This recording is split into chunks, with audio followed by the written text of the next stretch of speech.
What's up, YouTubers? So I put together a wildlife video, 10 minutes. But before we get in that, just going to warn you, at the end we do a post wrap up, and that's really kind of where the meat and potatoes is. It kind of starts out with the gear that I was choosing to use, some of the pros, some of the cons, some of the weaknesses of some of this. And if you really kind of want to get past that first kindergarten level of you got your camera, stick around. We're going to just go over, again, the pros, the cons, the things that are really important to actually getting some photographs. And it's going to make you think a little bit differently on your gear choices and what you might want to do for wildlife photography. So anyway, we'll talk after the video.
All right, we are set up, boys. It's a warm one, man. Whew, it's probably 90 degrees. This tent makes it, this pop-up blind makes it even a little bit warmer. So we're waiting this out for blue heron. When I came in, I scared 2 of them. They'll come back. Hopefully they'll come back here in another half hour or so. Come back and we'll see what their reaction is to this new pop-up blind. It's a little bit smaller than I thought. I thought it was going to be a little bit larger, but it's serviceable. Anyway, we're just going to wait this out. Hopefully they show up tonight. We can get some photos or at least some video and that jazz. Yeah. Okay, it's showtime. We got one that showed up here. Get him in there.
turkey. I think that's a turkey coming in. Yeah. Getting everything nowadays.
This gets a little tight in here, kind of tight on the shoulders, so I kind of have to lay down and just kind of wait and see if I can hear some birds or something before I peek back up. But yeah. Oh, just gotta wait this out.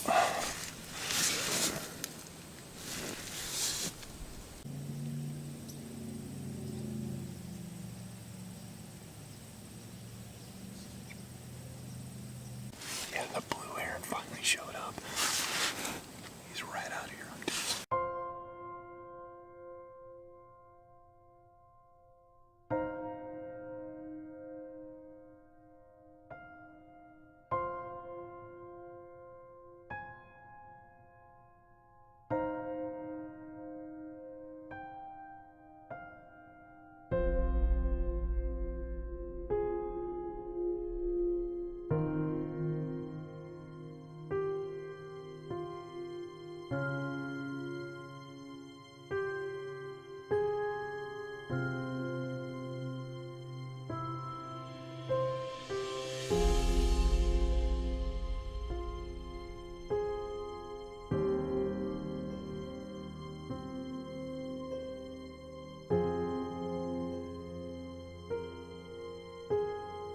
Okay, I was just getting out of the tent, and guess what?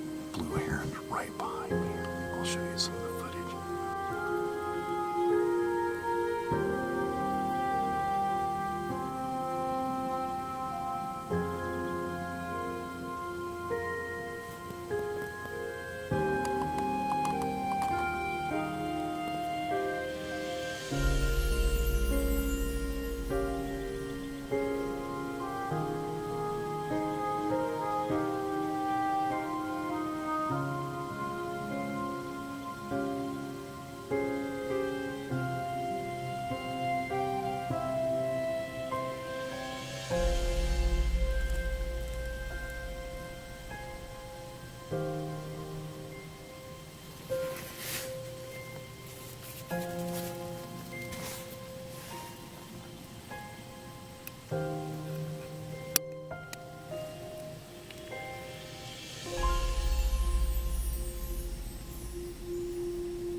All right, so we've seen the video, 10 minutes, all kinds of different birds. I have some things that went well, some things that need improvement, and I got lucky on a few other items. Let's first jump into this, the positive items. I make a list, and it's always good to kind of go over a list of things like this. It's like a post-op, things that actually were very positive, things that were negative, things, you know, you could do better. Anyway, some of the positive things. The blind worked out excellent. I would say the blind, that was the first time out with that, is a Tarragon V3 or something like that. It worked better than I expected. The birds did not see me. I mean, they seen the blind, but they didn't recognize that I was a person inside it. And that's everything you want to do. They were curious. Some got up very close. Some got behind me, as you guys seen the blue heron. But yeah, that worked out fine. Did some pre-scouting. The pre-scouting with that hot weather got the birds coming into that little watering hole, just hot and heavy. No pun intended. It was just very, very active there for the 2 or 3 hours that I sat there. So that actually, the spot location, the setup, everything went really, really well. Bug elimination. You guys see I wear a bug suit. In addition, the tent kept them out. Didn't really have any mosquitoes, gnats. The sand got in the tent, but other than that, I was pretty comfortable outside of the heat. That also went a lot better than I expected. Overall, the light was decent, cloudy, then spots of sunshine, so that was really nice. Got some different types of views. You know, the turkey were bright, and some of the killdeer were a little bit on the shadow side. But yeah, it's a good diversity of light there. That went pretty well. In addition, the photos and the video I think turned out pretty good. It's pretty much as good as I could shoot.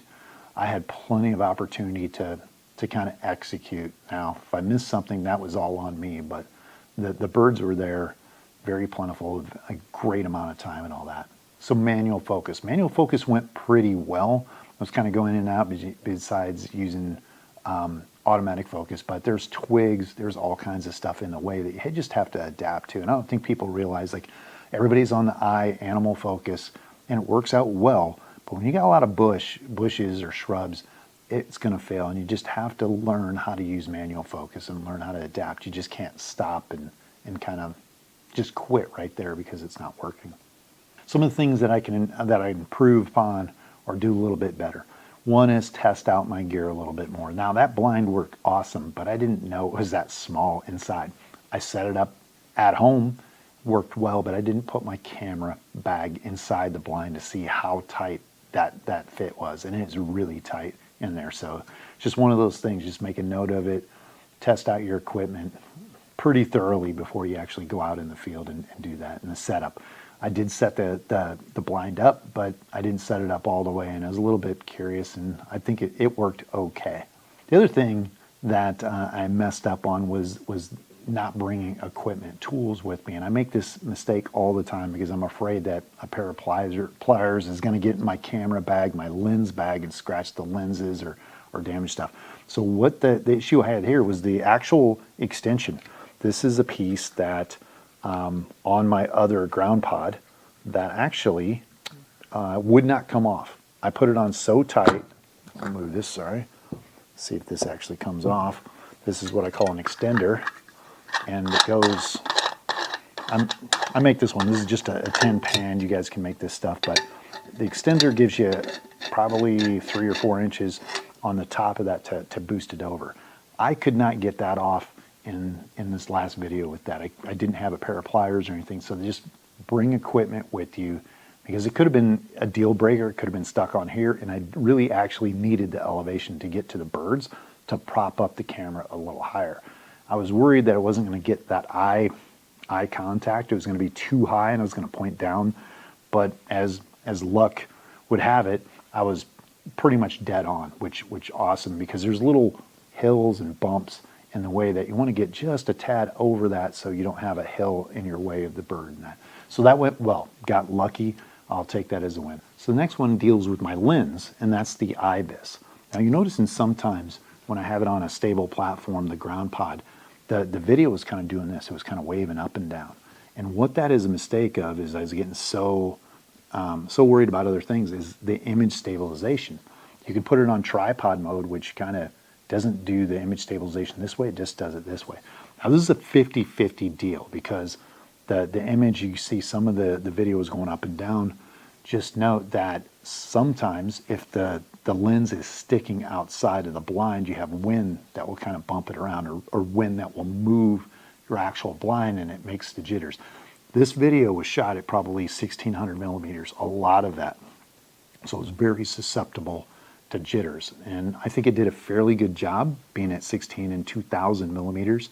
I'll take that as a win, but just know next time I'm probably going to mess with the image stabilization, either turn it off or just turn it to tripod mode. Comfort, that was the thing. I probably could have brought a old pillow or something with me, because that's just one of the things. I do not lay down for 3.5 hours straight and just kind of in a plank position worrying about the neck. And it does get tiring when you're, especially when you're kind of on a decline, you kind of have to really use that. So I probably would have brought some prop or something next time to kind of allow me to just kind of sit there and almost sleep in the position that I'm going to photograph in, versus always kind of on my elbows and with the camera and all that jazz. You guys probably noticed when I left out my water. When I was setting up my tent, I left out the water. This was about 20 minutes in. I get in there and I'm like, oh my gosh, I'm thirsty, and I'm not going to get out now because the birds are just starting to get settled in about 20-30 minutes into it. Just put it in your camera bag. It's a mistake I make all the time, but it's just one of those things that could have ruined the trip if I was really, really thirsty or something that I absolutely needed. Last one for some of the things that could be improved is I need a polarizer. This is one of the things I've been struggling with, because they kind of can do some things. They're expensive, they get scratched, I break them a lot, but it's polarizer on some of the vegetation. You notice in the video, in the piece where you have the turkey coming in, there's like bright highlights off the vegetation. A polarizer will bring that down, it'll make it very vibrant, very crisp. It won't be so highlight and contrasty that, yeah, I just need to spend $100 to $200 on a nice polarizer for the 600 mil lens. And speaking of that, the things I got lucky on bringing this lens. If I would not have brought this lens, and I would have brought my 800 mil, and to you guys who shoot micro 4/3, take note of this. That last part of the blue heron that I actually had to move my camera. So I was essentially straightforward, and I started to get out, started calling it quits. The blue heron moved, but there's a couple of them, and I heard a little noise behind me. But before I get out of a blind, I always check to make sure if there's any animals that I'm not going to spook. That being said, I pop open this little hole and I see a blue heron like 15 yards from me on my 45-degree angles. It's very tight in the blind. If I would have had my 800 mil, there would have been a few different reasons why things would have failed. I know what you're thinking, well, if you had a small Nikon 500 PF, something about this size, it still would not have worked for that photograph or for the video. Reason being is it's just too much zoom. I had to back out to 150 degrees. So I had to take the camera, unzoom everything to get it to move around, refocus it, and I needed a small camera. I couldn't do that with an 800 mil, the big one that I have. You wouldn't be able to do that with some of the, obviously the Nikons and some of these larger lenses. This is where micro 4/3 really comes into its own, because micro 4/3 lens, the 100 to 400, is half the weight of this, and it's like this big. And that's the reason why I really like small lenses and zoom lenses, because if I didn't have a zoom, I would have been screwed on that. I would not have gotten that footage in some of the other photos, because it's just too big. You've got too big of a footprint moving it around left to right, especially when you're in that tight corners. You just bring this in, move it around, and then extend it back out if you need to. So that I got lucky on, because I was debating of bringing the 800 mil with me, and there just would have been no way to get that. And that, guys, wraps it up. That's the lessons learned from this. I want to know if you got questions, comments below, but I kind of like this part, you know, real world, and then kind of talking about the things that can be improved. It makes me better, and hopefully if you're thinking about buying equipment, things will ring in your head. You're like, oh yeah, man, I remember that this guy had issues with it. I'm going to have issues with it. And that's the thing, the lessons learned. So comments, questions below, and hopefully I'll see you next week.